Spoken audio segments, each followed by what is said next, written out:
Supervisión al Daisy Powerline modelo 35. Acá estamos con un compañero Armando. Aquí lo va a calar. A ver, compañero Armando, échale 4 bombazos. Échale 4 bombazos, compañero Armando.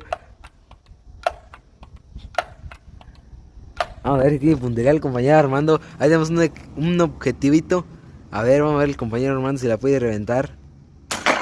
Ah, no, pues sí es cazador el vato. Aquí se puede ver años de experiencia, unos 10 añitos de experiencia.